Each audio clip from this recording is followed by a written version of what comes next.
La grâce et la paix vous sont données de la part de Dieu notre Père et de Jésus-Christ notre Sauveur. Le Seigneur nous appelle, le Seigneur nous rassemble, le Seigneur nous unit, il est présent parmi nous. Prions. Oui, merci Père, merci de nous avoir réunis dans ton Église ce matin.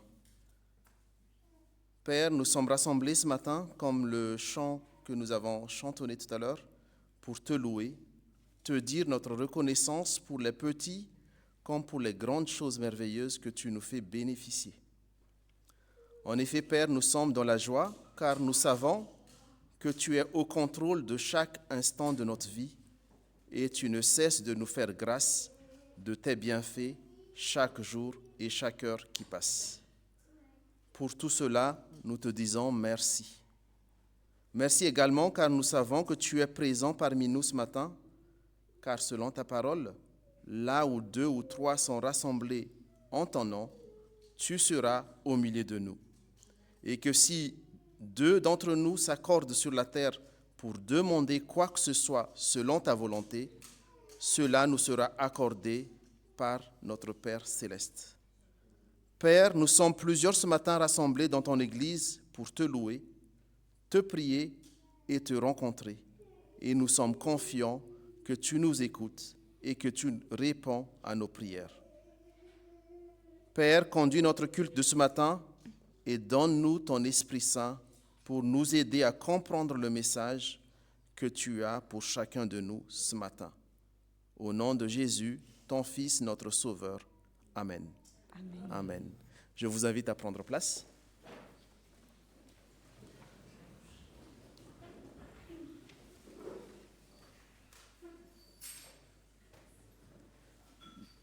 Bonjour à toutes et à tous. Donc, du coup, je suis heureux ce matin parce que je découvre des nouveaux visages ou des visages aussi que je n'ai pas vus quelque temps. Donc, du coup, il faut faire l'exercice aussi du coup de retenir les prénoms.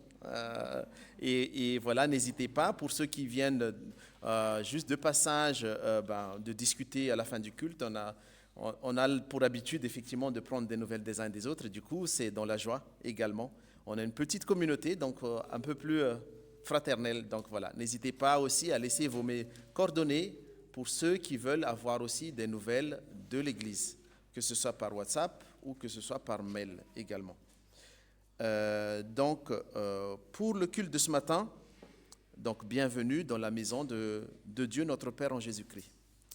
Et comme vous le savez, ça a été aussi rappelé un peu dans les newsletters, c'est-à-dire les lettres de nouvelles que Arnaud aussi envoie en début de semaine. Comme vous le savez, donc du coup, nous sommes rentrés dans le calendrier liturgique dans le temps de préparation avant Pâques.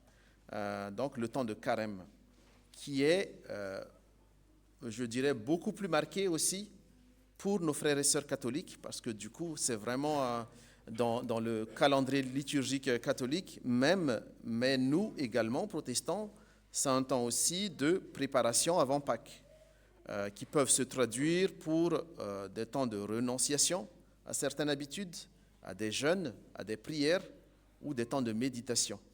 Donc, libre à chacun de donner du sens à ce temps de préparation de la célébration de Pâques à venir.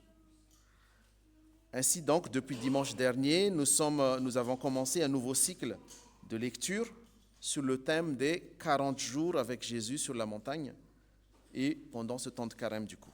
Et le message de ce matin, du coup, je regarde Anne-Marie, s'inscrit aussi dans ce thème-là, le message de ce matin. Voilà un peu le cycle de thèmes de prédication qu'on va vivre pendant ce temps de préparation avant Pâques.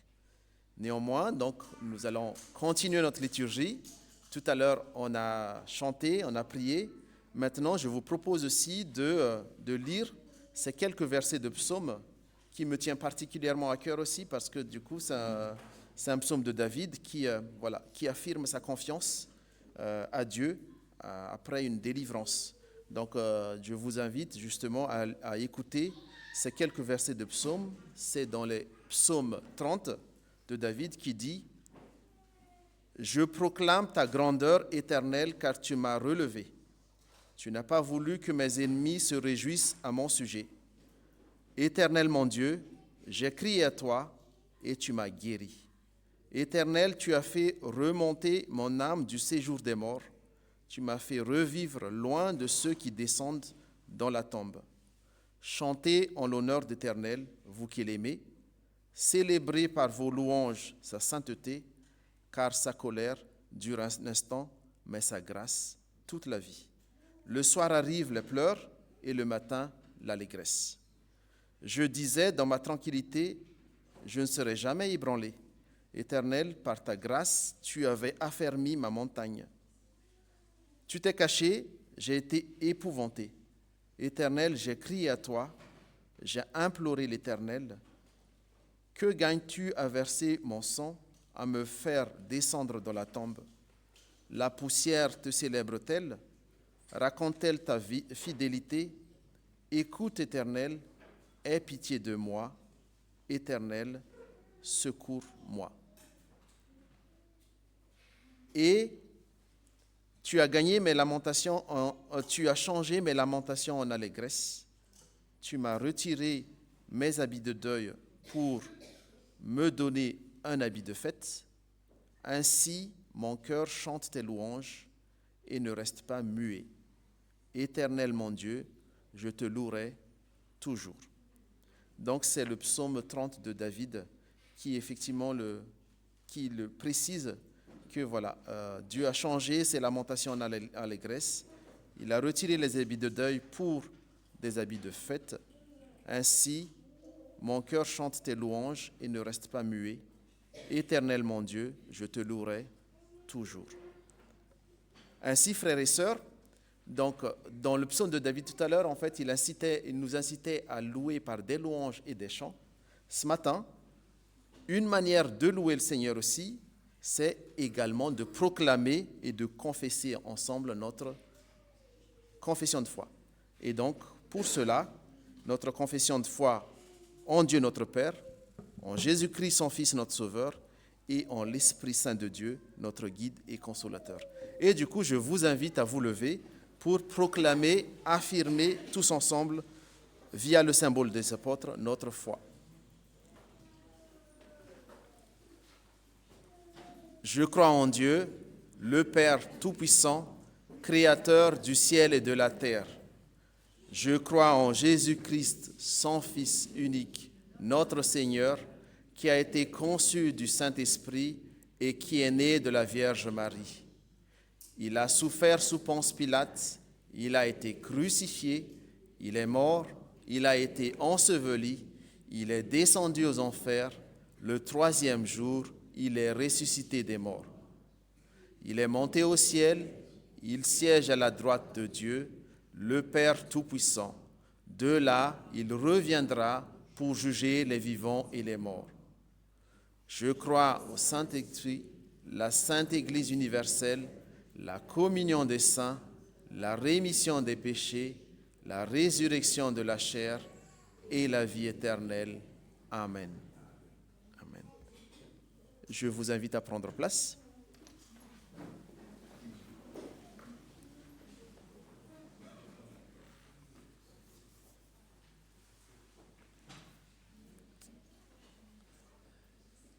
Donc nous arrivons donc au temps des annonces qui pour ce matin, il y a quelques informations à retenir par rapport aux annonces. D'abord, du coup, encore bienvenue à ceux et celles qui nous rejoignent, que ce soit pour la première fois ou juste de visite au Temple de Monte. Vous êtes les bienvenus ce matin et voilà, n'hésitez pas à changer en fin de culte avec la communauté, avec chacun pour prendre des nouvelles ou si vous avez des questions. Les dates et activités de la semaine à venir. Donc, comme vous savez, nous avons nos activités hebdomadaires. Du coup, oui, là, il y a encore une place devant, là. Donc, nous avons nos activités hebdomadaires, notamment le mardi, donc groupe de prière du mardi à 14h au temple ou par Zoom. Pour que de toute question, n'hésitez pas à vous adresser à Patrick. Le mercredi de cette semaine, nous avons le conseil de l'entraide à 20h30. Et là, du coup, oui. Du coup, voilà, je regarde vers Samuel, mais du coup, je pense que c'est en préparation de l'AG. Je pense, oui. Voilà. Le jeudi, on a une culte à 10 heures et généralement suivi d'un repas. Et le jeudi soir aussi, il y a la réunion de prière du conseil presbytéral à 21 heures. Dans la semaine, on a également le samedi 22, une journée de formation des mouvements confessants protestants, c'est-à-dire une journée de formation organisée par les attestants qui porte sur le thème « Qui est Jésus-Christ ?» En fait, ça fait un peu écho après 1700 ans après le premier concile de Nicée. Donc, il est toujours aussi temps de reposer la question, d'actualiser justement. Et donc, je vous invite, c'est intéressant parce que c'est une conférence qui est organisée à Paris, mais sur d'autres sites également, Alsace et Suisse. Donc, il y a des conférenciers qui vont échanger sur le point de vue et aussi également sur comment se voit l'Église maintenant, 1700 ans après ce concile de Nicée, sur cette question qui est Jésus-Christ. Et donc, ça se déroule à Denfert Rochereau, dans les locaux de DEFAP à Paris. Donc, c'est ce samedi 22 mars. Justement, du coup, les dates, donc ce qui est attentif, c'est que le dimanche prochain, vous aurez sûrement reçu les convocations pour notre Assemblée générale. Donc, dimanche prochain, on a notre culte à 9h45 parce qu'on veut commencer l'Assemblée générale à 10h45. Donc, vraiment important, 9h45 le culte pour un démarrage de notre Assemblée générale à 10h45. Et là, je parle de l'Assemblée générale de l'association cultuelle parce que le matin, c'est l'Assemblée générale de l'association cultuelle, donc de notre Église, en tant qu'activité cultuelle. L'après-midi, par contre, c'est l'Assemblée générale de notre entraide, donc qui fait des œuvres auprès, effectivement, que ce soit pour l'Église, mais aussi auprès de ceux nécessiteux, de ceux qui ont besoin de l'extérieur. Donc, je vous invite vraiment à bloquer dans votre agenda ces dates-là pour ce dimanche, 9h45 le culte, 10h45 l'Assemblée générale de l'association cultuelle. On mange ensemble. L'après-midi, l'Assemblée générale de notre entraide. Et je vous invite à venir nombreux pour ce temps de l'Assemblée générale qui se déroule une fois dans l'année. Il y a aussi un point d'attention. Donc, depuis quelques semaines, vous pouvez prendre, Lanja, tu peux prendre. Depuis quelques semaines, on vous a fait des sondages. Et là, du coup, après l'Assemblée générale, on va démarrer une phase expérimentale de culte avoir 2 cultes. Comme vous savez, maintenant, des fois, lorsqu'on arrive un peu en retard, c'est difficile de trouver une place. Et sans compter les enfants, parce que du coup, là, les enfants sont de l'autre côté. Donc, généralement, lorsqu'ils viennent dans le temple, il n'y a plus de place. Et donc, l'idée, c'est de faire 2 cultes, un à 9h30 et le deuxième à 11h15. Donc, ça bouscule un peu les habitudes, mais je pense aussi que ça participe aussi à l'épanouissement de notre Église, aussi pour faire grandir notre Église. Et justement, là-dessus, on démarre cette phase expérimentale de 2 cultes après l'Assemblée générale. Donc, pour le dimanche qui suit, le dimanche 30 mars jusqu'au 29 juin, on fait cette phase expérimentale de 2 cultes. Particularité, le dimanche 30 mars, il y a le culte à 9h30, mais il y a aussi le changement d'heure. Donc, c'est un challenge pour nous à la fois de se réveiller tôt, mais aussi avec le changement d'heure, donc on perd 1 heure de sommeil. Donc voilà, ces informations vont être relayées dans les activités de l'Église, dans les newsletters que vous recevez le lundi, dans les groupes WhatsApp, mais retenez bien, à partir de 30 mars, du coup, on aura 2 cultes, sauf du coup pour les vacances scolaires où on garde le deuxième culte de 11h15. Donc, on va essayer de diffuser tout le temps, pour que chacun puisse s'adapter à ces nouveaux changements, qui est bénéfique du coup pour notre Église, pour pouvoir accueillir plus de monde. Et je vous invite déjà à vos tolérances, parce que du coup, il y aura forcément des phases d'ajustement pour mettre en place ces deux temps de culte. D'autres dates à retenir, samedi 29 mars, après-midi, à 14h30, c'est le groupe des femmes, donc rencontre des femmes de notre Église au Temple. Pour toute information, vous pouvez demander à Anne-Marie, du coup, pour ces informations-là. Et un peu plus tard, dans le mois d'avril, on prépare notre culte participatif pour le dimanche des rameaux. Comme on a l'habitude maintenant depuis 2 voire 3 ans, le dimanche des rameaux, c'est un culte participatif où chacun amène sa contribution, que ce soit en lecture, que ce soit en scénette, que ce soit en chant. Donc, on attend vos contributions pour ce dimanche des cultes des rameaux du 13 avril. Et bien entendu, on aura toute la semaine sainte, du coup la semaine d'après, on aura des cultes le soir pour préparer justement le dimanche de Pâques. Voilà en termes des annonces. C'était un peu long, mais c'est également important parce qu'il y a pas mal de changements qui vont arriver. Je laisse du coup Standy, il y a encore de la place devant. Donc voilà. On poursuit notre culte cette fois-ci par les offrandes. Donc si on a des enfants ou des jeunes ou des adultes qui veulent bien faire la quête, donc on poursuit le culte par les offrandes.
Juste une dernière annonce. Du coup, je vois qu'on est quand même pas mal en termes de présence des conseillers presbytéraux. Donc, j'invite juste 5 à 10 minutes, je pense, après le culte, un point pour la préparation de notre Assemblée générale de la semaine prochaine. Voilà, pour les conseillers presbytéraux, du coup.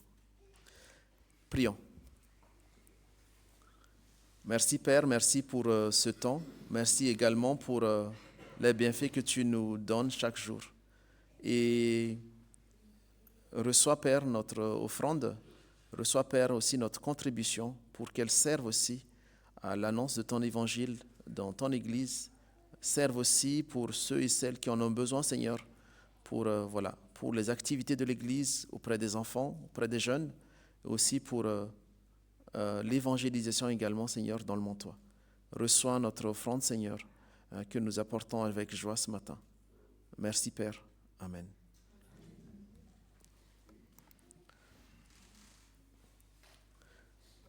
Nous continuons notre culte, du coup, par le temps d'écoute de la volonté de Dieu, de repentance et pardon. Généralement, ce n'est pas un temps joyeux parce qu'effectivement, c'est là où le Seigneur aussi pointe du doigt nos fragilités, nos faiblesses, et aussi nous demande justement, notamment encore plus pendant ce temps de carême, de nous demande de nous ajuster par rapport à ce qu'il attend de nous. Et du coup, le texte que je tiens à vous lire ce matin, c'est le texte au temps du prophète Ésaïe, qui dit « Quand vous entendez la main pour prier, je détourne les yeux pour ne pas voir. Vous avez beau faire prière sur prière, je refuse d'écouter, car vos mains sont couvertes de sang. Lavez-vous, purifiez-vous, écartez de ma vue vos mauvaises actions. Cessez de faire le mal. Apprenez à faire le bien. Préoccupez-vous du droit des gens. Tirez d'affaire l'opprimé. Rendez justice à l'orphelin. Défendez la cause de la veuve. » Et un peu plus loin, « Venez donc, dit le Seigneur, nous allons nous expliquer. Si vos crimes ont la couleur du sang, ils deviendront blancs comme neige. S'ils sont rouges vifs, ils prendront la blancheur de la laine. Si vous êtes bien disposés, si vous m'écoutez, vous vous nourrirez des bons produits du pays. Mais si vous refusez, si vous êtes rebelles, vous serez tués par l'épée. Voilà ce que déclare le Seigneur. » Donc, comme je disais tout à l'heure, du coup, ces paroles sont assez fortes, ça remue également, parce qu'effectivement, et ces paroles autant s'adressent au peuple de Juda et de Jérusalem, autant des prophètes Ésaïe, mais c'est encore d'actualité de nos jours. Et pour qui, voilà, ceux qui sont appelés également à suivre Dieu, notre Père en Jésus-Christ. En effet, ces paroles restent les mêmes. Ça a été prononcé au temps du prophète Ésaïe, mais c'est encore valable pour nous également. Et ce que tend Dieu, notre Père, vis-à-vis de nos attitudes, vis-à-vis de nos faiblesses également. Donc, dans ces textes, on a bien vu que Dieu ne tolère pas le péché, le mal que nous faisons. Dieu est un Dieu de justice et le mal n'a pas sa place en son sein. Néanmoins, sur la deuxième partie du texte que je viens de lire tout à l'heure, il dit néanmoins, il ne refuse pas, il ne ferme pas les portes, mais au contraire, il tend la main. Il dit, il nous tend la main et dit, venons, on va expliquer. Et il se tourne vers nous pour demander, pour témoigner de son amour et nous offrir justement un chemin de vie. En nous renonçant et en nous invitant à renoncer au péché et être disposés à écouter sa parole. Et surtout à le laisser nous transformer. En effet, l'Éternel notre Dieu fait grâce et rempli de compassion. Il ne se détournera pas de nous si nous revenons à lui. Approchons-nous de Dieu et il s'approchera de nous. Accordons donc un petit temps de prière par rapport à cela.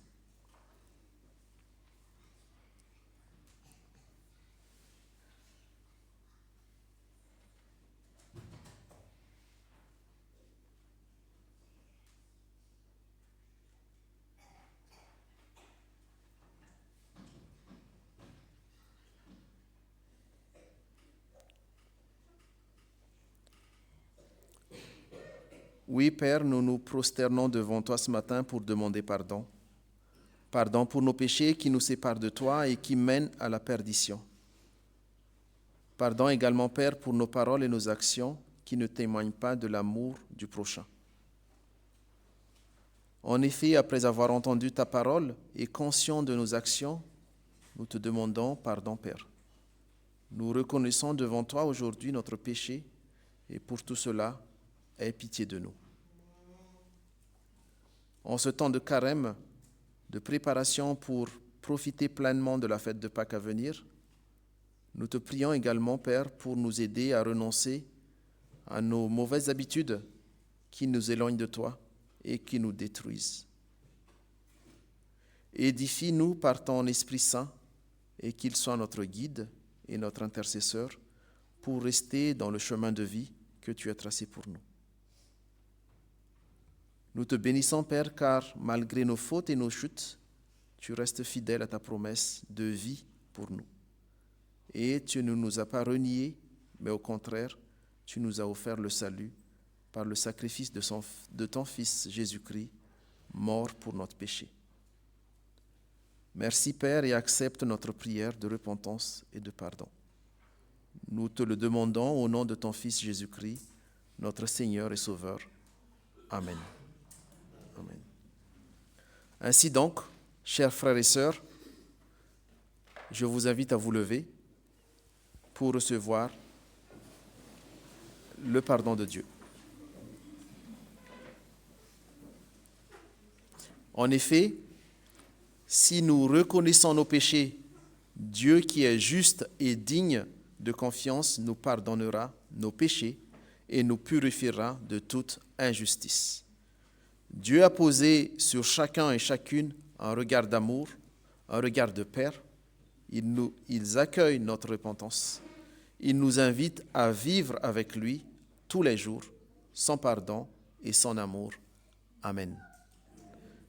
Ainsi donc, après avoir reçu le pardon de la part de Dieu en Jésus-Christ, chantons notre reconnaissance et élevons nos voix en adoration à Dieu.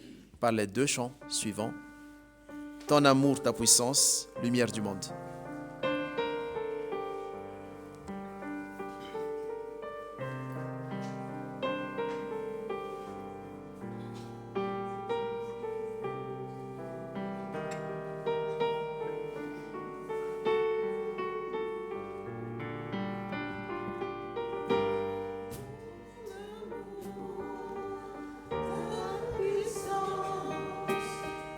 La force dans ma vie.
Je vous invite à vous asseoir.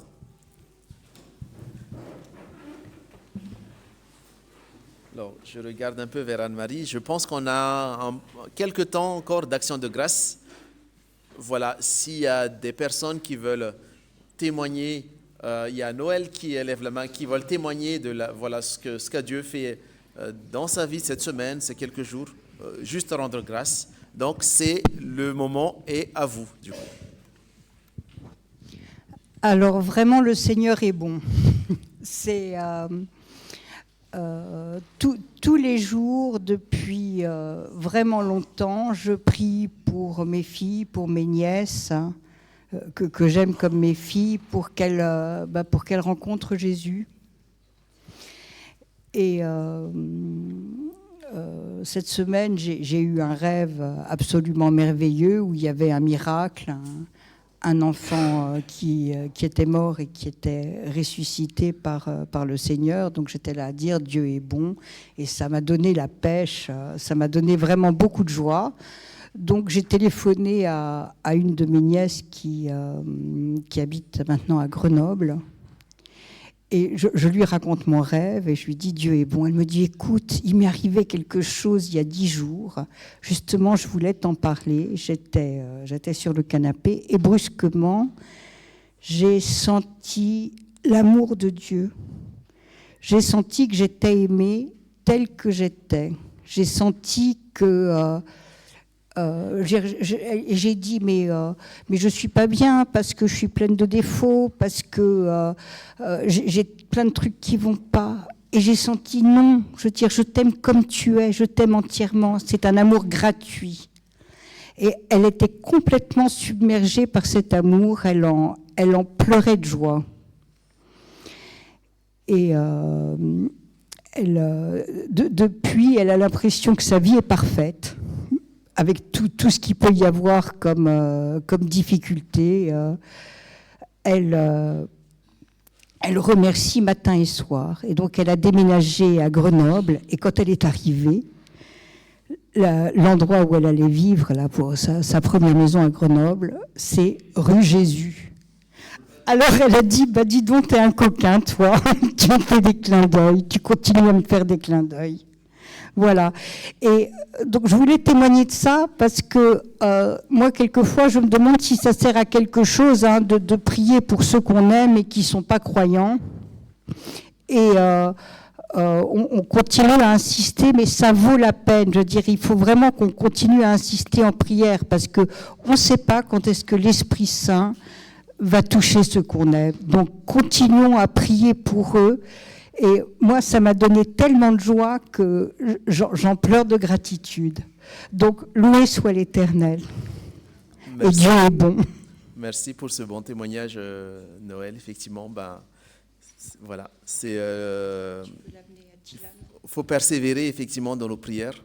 Et c'est le Seigneur qui a son temps, qui a son moment également pour pouvoir toucher la personne. Oui, pour continuer sur la joie de Noël, je voudrais rendre grâce au Seigneur. Ma petite fille, qui vient d'avoir 17 ans aujourd'hui, m'a dit « Je viens avec toi à l'église ». Et c'est merveilleux. Elle faisait partie de l'église il y a 10 ans encore. Elle était toute petite, mais là, elle est revenue aujourd'hui, le jour de ses 17 ans. Alléluia. Merci.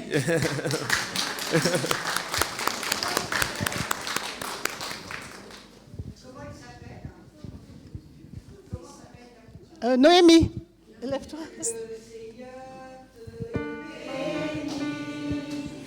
Le Seigneur te bénit. Le Seigneur te bénisse, Noémie. Le Seigneur te bénisse.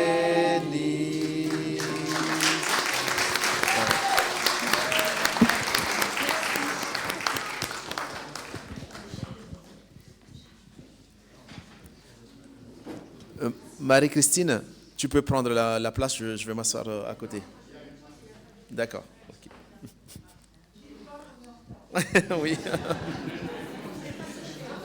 Mais merci pour ces beaux moments de témoignage. Effectivement, voilà, le Seigneur a son temps et voilà, il nous réserve toujours des magnifiques découvertes, surprises. Et c'est à nous justement de savoir accepter et aussi de savoir remercier comme vous venez de faire. Donc merci à tous. Je pense que donc s'il y a d'autres témoignages, on les réserve dimanche prochain. Et j'invite Anne-Marie justement pour la lecture et le message de ce matin.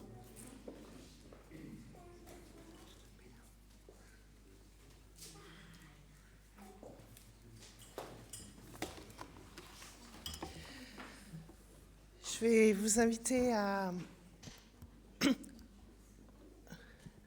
Isabelle me fait des grands signes.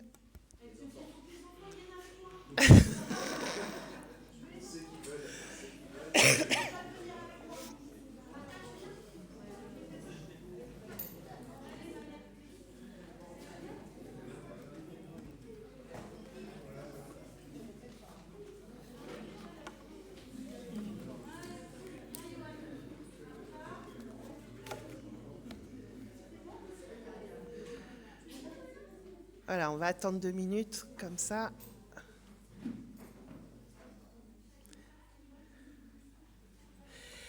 Je vous invite à courber vos têtes, on va prier avant d'écouter ce que le Seigneur a à nous dire. Seigneur, merci pour ce matin, merci parce que tu as encore tellement de choses à nous dire. Et nous voulons vraiment ouvrir nos cœurs pour te laisser toute la place. Amen. On va continuer notre série sur le sermon de la montagne et le chapitre qu'on va prendre est très court parce que j'ai trouvé quand Arnaud m'a donné la découpe, j'ai trouvé que c'était tellement long ce qu'il m'avait donné qu'on va s'arrêter sur les 2 premiers versets. Il y a tellement de choses à dire. Donc c'est Matthieu 5, versets 13 à 16. « Vous êtes le sel de la terre, mais si le sel perd sa saveur, avec quoi la lui rendra-t-on ? Il ne sert plus qu'à être jeté dehors et foulé aux pieds par les hommes. Vous êtes la lumière du monde. Une ville située sur une montagne ne peut être cachée. Et on n'allume pas une lampe pour la mettre sous le boisseau, mais on la met sur le chandelier et elle éclaire tous ceux qui sont dans la maison.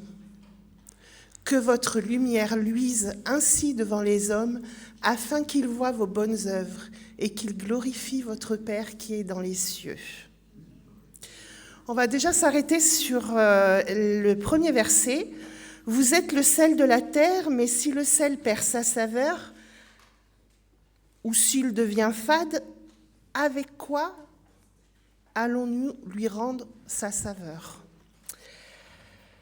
Alors le Seigneur là indique à ses apôtres et à ses disciples le rôle prioritaire qu'ils ont à assumer au milieu des hommes. Ils sont le sel de la terre. Il n'est pas dit « soyez » ou « devenez », mais il est bien dit « vous êtes le sel de la terre ». Et ce « vous » désigne l'identité présente des disciples. Alors je me suis un peu posé la question en me disant, mais est-ce que le sel peut perdre sa saveur ? J'ai cherché. Pour moi, non, le sel ne peut pas perdre sa saveur. Mais alors Seigneur, pourquoi tu dis ça ? Ouais, il avait des idées, hein, il avait bien tout préparé. Par contre, le sel peut être altéré.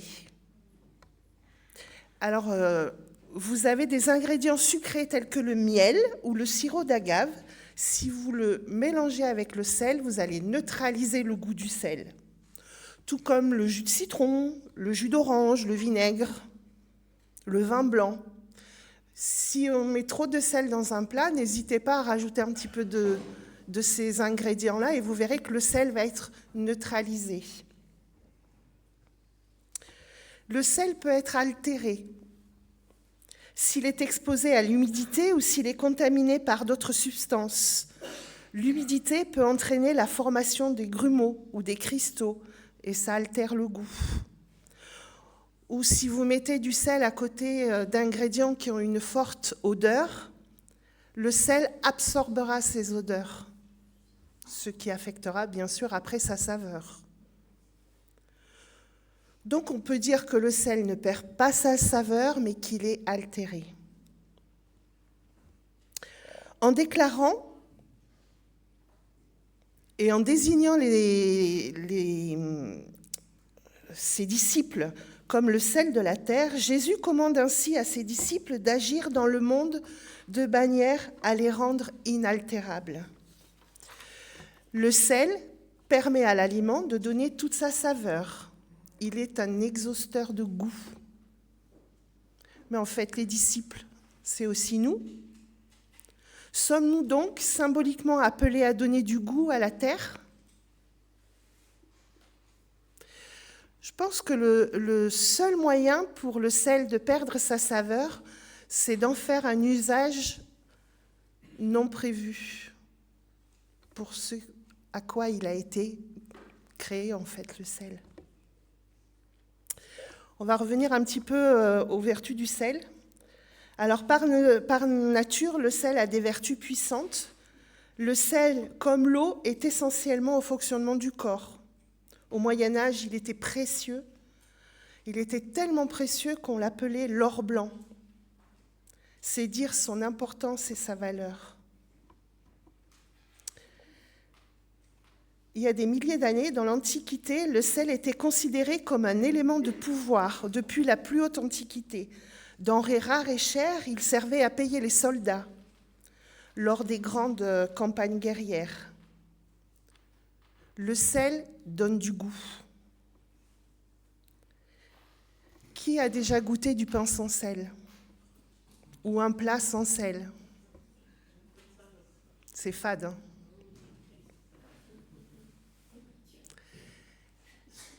Est-ce que nous,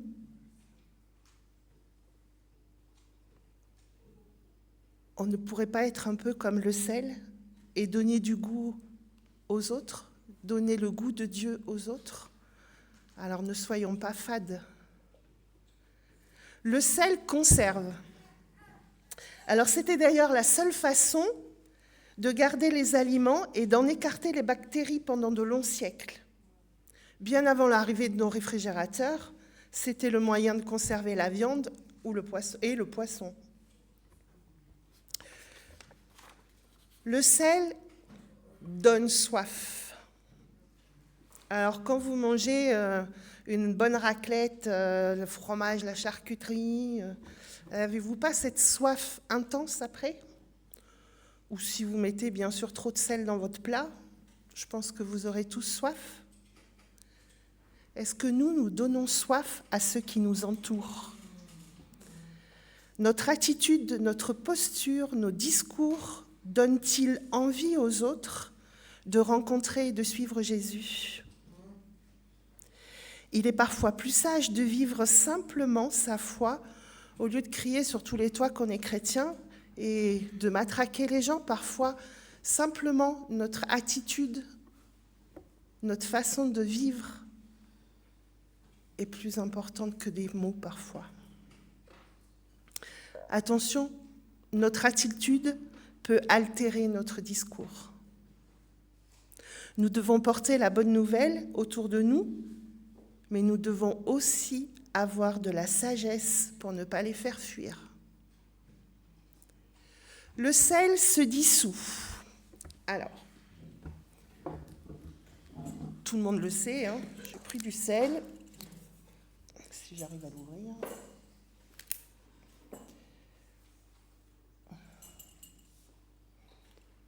Voilà, je pense que c'est bon.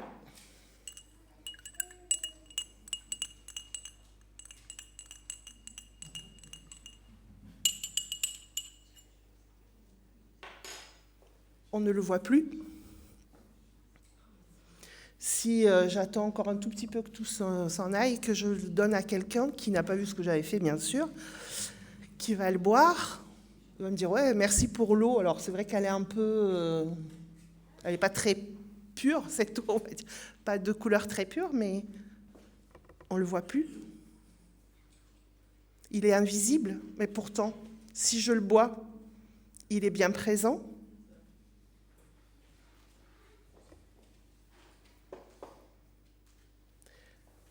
C'est un peu comme nous. Nous devons rester toujours visibles. Parfois, sachons rester discrets comme le sel. Mais notre vie chrétienne à nous doit être visible de tous. Le sel fait fondre la glace. On a tous mis du gros sel pour faire fondre les plaques de verglas devant chez nous, du moins j'espère. Et là, je crois que des paroles aimables comme le miel sont douces pour le cœur. Elles font du bien au corps, dit Proverbe 15:1. Parfois, nos relations sont pimentées. Mettons un tout petit peu de sel pour les adoucir. Le sel, c'est aussi un désinfectant. Il purifie et nettoie les plaies. Alors ça pique, vous allez me dire, hein, mais ça nettoie, ça purifie. Alors si nous sommes le sel, prions et imposons les mains. Et le verset, ils imposeront les mains aux malades et ils seront guéris, dit Marc 16. Le sel aussi est un répulsif pour les nuisibles. Si vous mettez du gros sel autour de vos salades, les limaces et les escargots ne les mangeront plus. C'est vraiment pas un bon ami pour nos amis les escargots. Alors ce matin, je crois que nous pouvons aussi mettre un petit peu de gros sel autour de nous afin que nous puissions mettre des barrières pour tout ce qui pourrait entacher notre attitude, qui pourrait entacher nos pensées et nos actes. Le Seigneur révèle que bien que nous soyons faits de sel, le sel de la terre, nous pourrions nous trouver dans une situation où notre vie ne reflète plus ce qu'elle devait être. Nous perdons notre saveur. Nous ne servons plus au Maître. Nous n'affectons plus le monde comme nous devrions le faire. Notre style de vie n'est plus à la hauteur du règne de Dieu.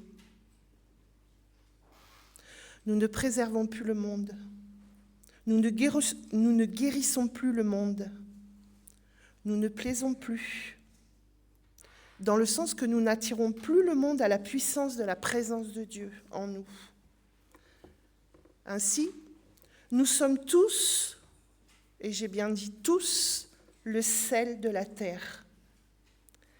Mais c'est à chacun de nous de définir si ce sel que nous sommes est plein de saveur, ou s'il a perdu toute sa saveur, ou qu'il a juste un tout petit peu de saveur. C'est à nous de voir si nous allons affecter le monde ou si nous allons nous faire piétiner par le monde. Nous avons un choix à faire. C'est à nous aussi de voir si nous allons apporter le changement que le monde cherche ou si nous allons nous conformer à ce monde.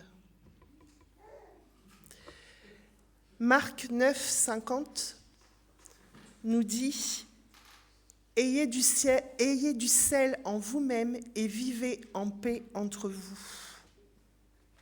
Ou vivez en paix les uns avec les autres.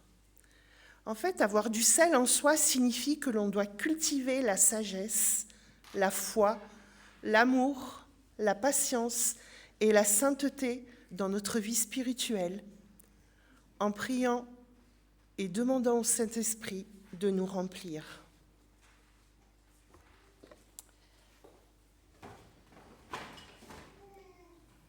Alors j'ai pris une assiette bleue pour que ça soit plus facile. Vous avez vu la couleur blanche de ce sel? Alors le sel, quand il est récolté, il n'est pas comme ça. Hein. Il est plein de petits cailloux, plein de petites saletés. Et pour que nous, on l'ait comme ça, qu'est-ce il a subi des traitements, il a été raffiné, lavé. Et ça, c'est un peu nous, en fait. Nous, au départ, on était un peu pas raffiné du tout, pas très propre.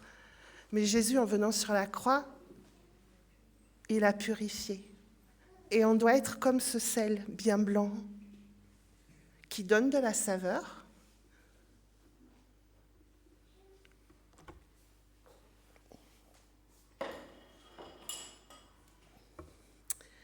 Alors si nous avons ce sel plein de saveur, bien dosé, nous serons aussi la lumière. On va lire ensemble. Vous êtes la lumière du monde. Une ville située sur une montagne ne peut être cachée. Et on n'allume pas une lampe pour la mettre sous le boisseau, mais on la met sur le chandelier et elle éclaire tous ceux qui sont dans la maison. Matthieu 5, verset 14.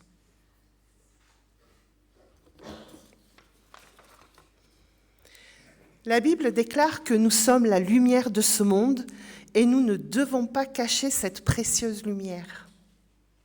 Le verset 14 nous dit bien que la lumière ne doit pas être mise sous le boisseau. Le boisseau représente une position de ténèbres, tout ce qui est contraire à la vie de Dieu. Dieu, c'est le Père des Lumières. Jacques 1, 17 le dit, il dit « Alors soyons une de ces lumières. Nous devons briller et faire connaître aux autres que Dieu est vivant par notre lumière. » Voilà notre mission, celle que le Seigneur nous a confiée et qu'il nous confie encore aujourd'hui. Soyons des lumières, une précieuse lumière. Dans Philippiens 2,5, il est dit « Afin que vous soyez irréprochables et purs, des enfants de Dieu irrépréhensibles au milieu d'une génération perverse et corrompue, parmi laquelle vous brillez comme des flambeaux dans le monde. » On a une sacrée mission, hein.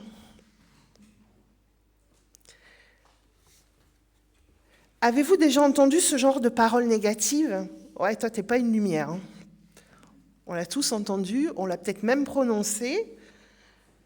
Mais aujourd'hui, j'aimerais vous dire que vous êtes la lumière. Oui, tu es une lumière. Tel que tu es une lumière. À ton niveau, avec la force que tu as, tu es une lumière. Proclamez-le dans votre vie. Je suis une lumière. C'est pas arrogant de dire qu'on est une lumière. On a tendance à dire, ouais, si je suis une lumière, non mais se prend pour qui, quoi? Non. Si tu es un enfant de Dieu, il t'a donné quelque chose, il t'a donné des dons. Alors si tu ne sais pas encore quel don Dieu t'a donné, cherche-le. Ouvre les yeux. Parce que Dieu t'a donné un don. Et tu verras que tu es une lumière. Dans un monde marqué par la violence, la souffrance, l'injustice, vous êtes cette lumière que Dieu envoie pour encourager, relever et fortifier les autres. Il fait de vous ce soleil au contact duquel la vie se développe. Vous êtes la lumière et vous avez été créés pour briller, éclairer et réchauffer. Vous n'êtes pas inutile, vous n'êtes pas insignifiant, vous n'êtes pas trop petit. Au contraire, vous êtes l'instrument de la grâce et de l'amour de Dieu dans une génération qui a tellement, terriblement besoin d'amour. Oui, bien souvent, nous sommes les premiers à nous juger, à nous rabaisser, à ne pas croire en nous. Mais Dieu, lui, croit en nous et il croit en toi. Devant nos faiblesses, il sourit et il nous encourage. Il sait que toute éternité, qu'en choisissant l'humain pour partenaire, il s'associe à des êtres un peu faillibles. Mais malgré cela, il place sa confiance en nous. C'est pourquoi Jésus dit, c'est vous qui êtes la lumière du monde. C'est vous, pas quelqu'un d'autre. Pas d'autres personnes. C'est vous, y compris toutes les fois où vous vous sentez un peu terne, un peu fade, sans la saveur du sel de tout à l'heure, même pas trop lumineux. Parce qu'au fond, la lumière que nous devons faire briller, ce n'est pas nous qui l'émettons, mais c'est Dieu. Dieu, à travers nous, fait briller sa lumière. Nous n'avons pas à être brillants, car la parole de Dieu, elle est pour nous.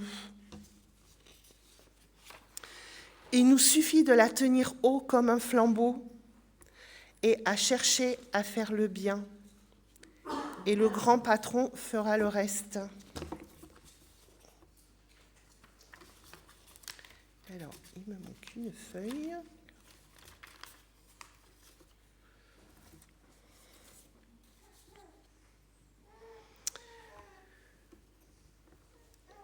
La lumière a la caractéristique de dissiper l'obscurité.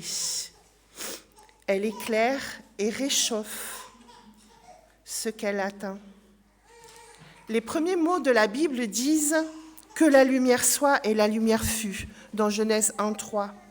C'est aussi le nom donné à Christ dans l'Écriture. « Je suis la lumière du monde » Jean 8, verset 12.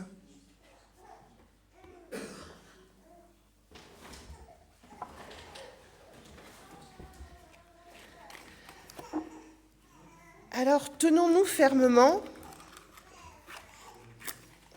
Non, je ne vais pas mettre le feu au temple.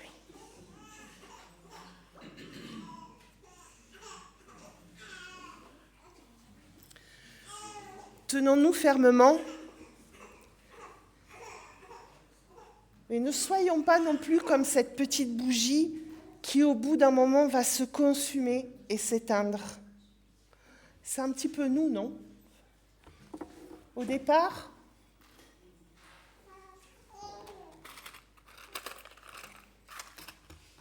dans notre vie chrétienne, on est un peu... alors, elle a du mal à s'allumer, elle a pris du temps. On est un peu tout feu, tout flamme. Au début de notre conversion, on a plein de punch pour aller évangéliser. On a plein de fougue. On ne s'arrête pas. On part dans tous les sens. On est tellement content. Tout le monde doit le savoir. Donc, vous voyez comme elle brille bien. Puis elle va continuer à se consumer. Si je la laisse allumer jusqu'à la fin, elle va s'éteindre. Parfois, elle vacille, mais elle se relève. Parfois, elle s'éteint, mais on peut la rallumer. Attention à ne pas être aussi comme cette bougie qui va se consumer et qui, à la fin, va s'éteindre complètement. Gardons toujours un peu de sel pour en rajouter.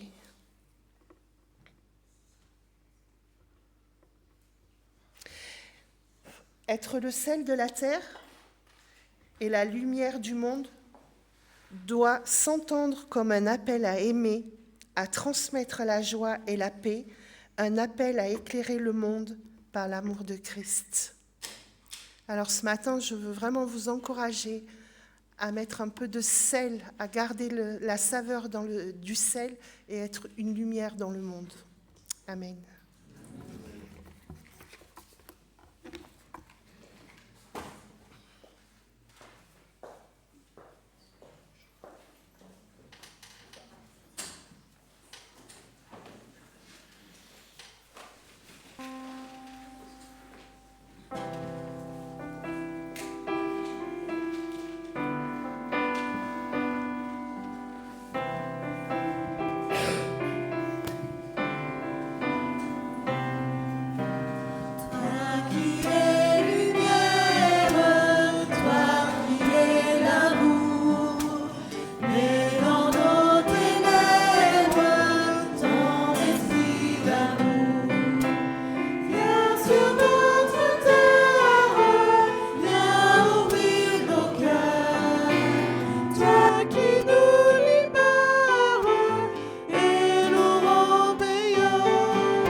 Merci pour le message, Anne-Marie.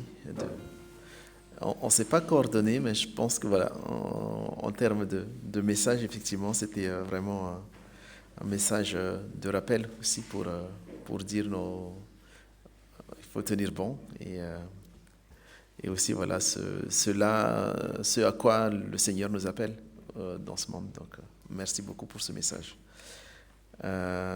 C'est le temps maintenant de la prière d'intercession.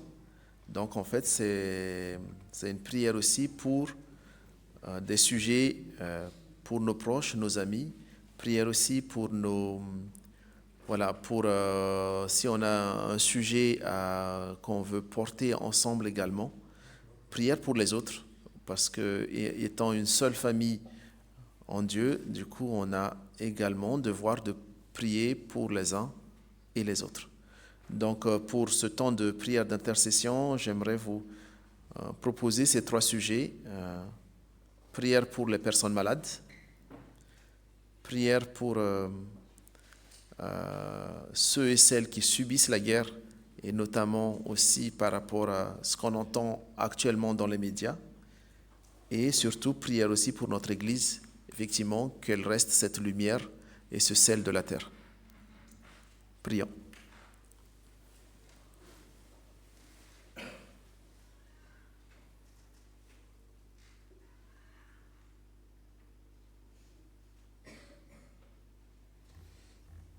Oui, Père, nous prions pour ceux et celles qui sont malades et meurtris dans leur chair.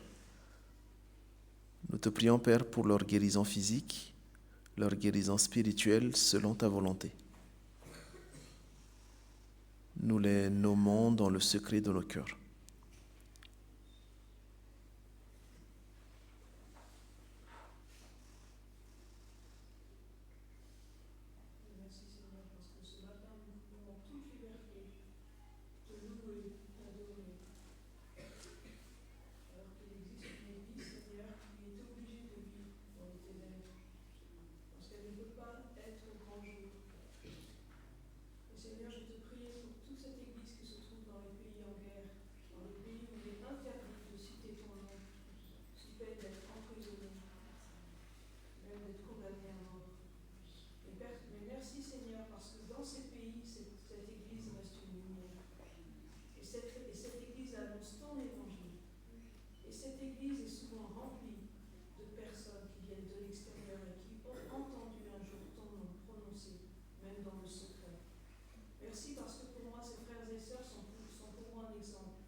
En effet, Père, nous te prions pour ceux et celles qui subissent la guerre et qui te prient pour effectivement leur vienne en aide. Que tu les protèges, Père, tu les fortifies. Et aussi, nous prions aussi pour ceux et celles qui leurs bourreaux, les dirigeants des pays aussi, qui sont dans la violence, et que tu envoies ton esprit, Père, pour les transformer, leur donner à cœur de connaître ta parole, de connaître ta paix, de connaître aussi ton amour. Et que ces personnes qui qui est actuellement sous emprise de violence et autres puissent vraiment s'accrocher à toi, puissent vraiment aussi bénéficier pleinement de ta confiance, Père. Et sache qu'effectivement, tu ne les oublies pas et que nous aussi, en tant que chrétiens, en tant que leurs frères et sœurs aussi, on ne les oublie pas également, Seigneur, dans nos prières. Amen.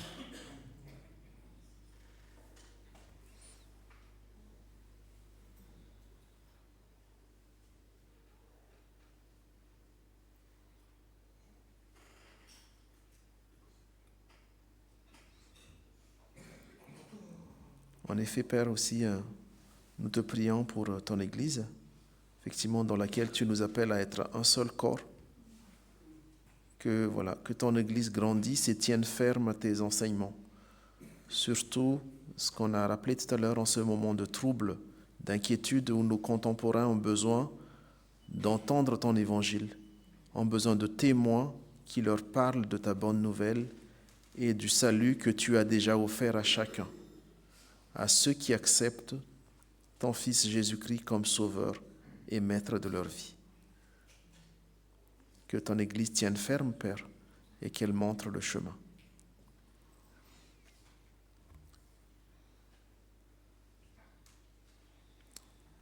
Et nous terminons tous ensemble cette prière d'intercession par la version chantée de notre Père.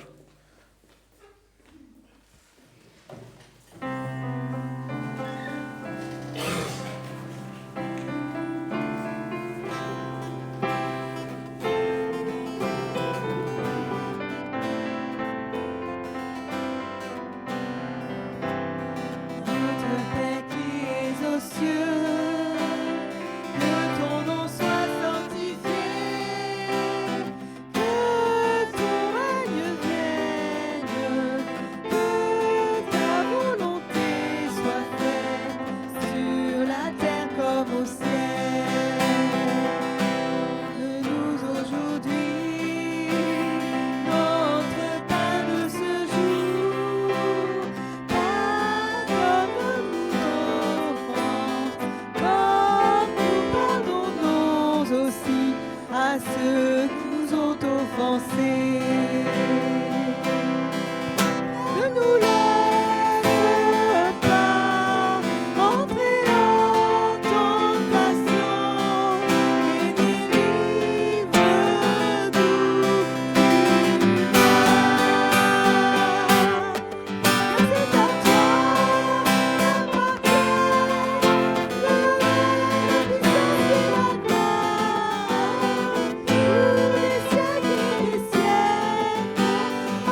au terme de notre culte de ce matin.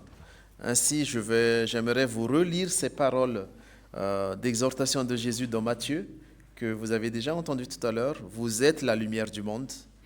Une ville sur une montagne ne peut pas être cachée. Et on n'allume pas non plus une lampe pour la mettre sous un seau, mais on la met sur son support et elle éclaire tous ceux qui sont dans la maison. Que de la même manière, votre lumière brille devant les hommes, afin qu'ils voient votre belle manière d'agir et qu'ainsi ils célèbrent la gloire de votre Père céleste. Recevez la bénédiction de notre Père, que le Dieu de toute grâce, qui vous a appelé à sa gloire éternelle en Jésus-Christ, vous affermisse, vous fortifie, vous rende inébranlable. Il vous bénit, celui qui est Père, Fils et Saint-Esprit. À lui le règne et la gloire pour les siècles des siècles. Amen. Nous chantons notre dernier chant, Une flamme en moi.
À tous.